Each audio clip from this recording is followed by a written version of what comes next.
Good morning, everyone. As you know, today we'll be talking about the lateral stage 2 initiation phase, and we've been asked to be doing this initiation as a success from what we've done from stage 1. So today we'll be talking about that one. So first, I'll take you through the agenda of this meeting. We'll be talking about the scope of work, then we'll talk about the project governance, the key risk and the the key roles and the responsibilities, and then we'll talk about the key consideration and risk, and finally with the WBS, work breakdown structure. This slide here takes us through what we've done so far as of stage 1, where we had roughly 16 stops, and as a success of this one, we were directed to start initiating a business case for stage 2. And the main scope of stage 2 is to have roughly 10 to 12 stops, and that will take us from east of Parramatta all the way through to Sydney Olympic Park. Excuse me, John, is this route being determined? I heard there was a bit of uncertainty about which part. There's currently some negotiation on the route preferences, as you can see here. So we have one route which will be going here, and then we'll be crossing the river up all the way, or we'll just go away from that route, from the river crossing or the bridge structure, and take it all the way through. Right?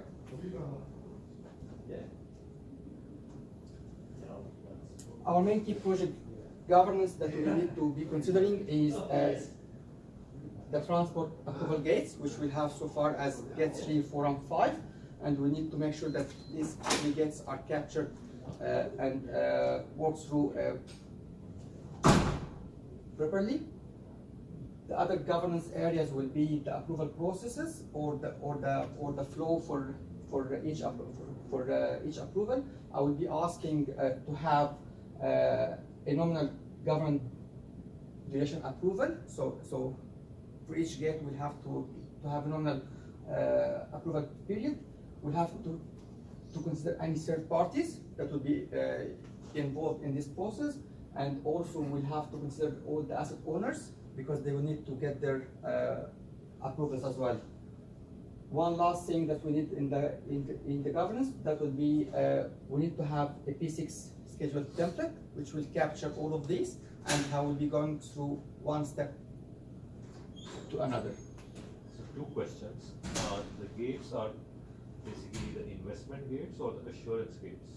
Well, so far that would be the investment gates. And these approval process flow, asset owner review. So what is this process flow? So in this one here, we need to define and identify any approver that needs to be involved in these gates. So let's say, for example, that we have to have our team reviewing this piece of work, and they will approving it. So give them, say, a week or 2, or if we need the transport agency to be reviewing as well. Okay, all good? Yeah. For the key roles here, I will need to have a schedule. We need to have a draft one.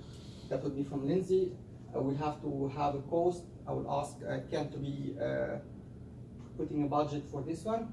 And all the quality and administration, I would be asking Cameron and Haroon, and maybe Bassam as well, to be assigning on this one. So, sorry, John, just for the schedule, what level of detail are we after in that schedule? Is this a high level 3? Well, we need a very high level at the moment. We don't need to go in more details. Once I jump into the WBS, I will be showing you which level exactly that we need to define.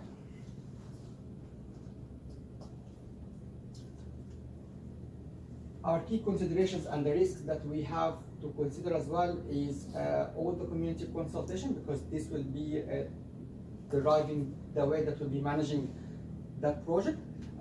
We need to capture all the lessons learned that we have from stage 1 so far. So we need to consult with stage 1 team and see what they have done or what we can get from them as opportunities.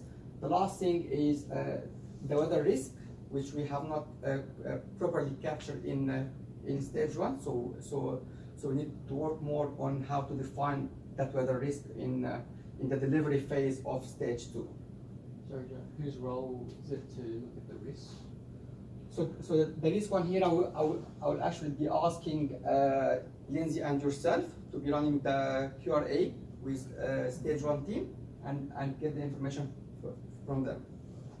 Okay. The last thing here will be the WBS. So as you can see there, this is our project, and will be going into 5 or 6 phases. So first, this is the project management, which will be capturing everything else. The engagement, which is the stakeholder engagement and the community, and then we'll have to define the project needs and outcomes. We'll go then through the project definition, which is the design and the delivery strategy and all the value engineering, and that will help us to define the project justification, which is the cost plan and all the economic and financial appraisals. So, yep. Yeah, I've got a question. So in this WBS, you have included the resources. Well, what I can see from left-hand side, these are the resources, right? Whereas the actual work will be done under project definition and all that. So that level here Yes. will be our level 1, which will be asking Lindsay to work through it, and we don't want to go further down than level 2 or level 3 here. So this will be the minimum level.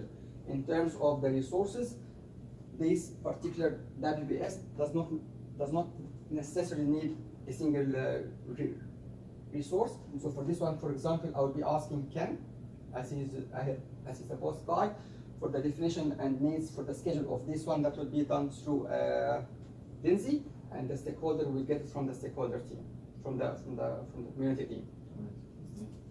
All right. Any questions? All right. Thank you for that, and let's go ahead.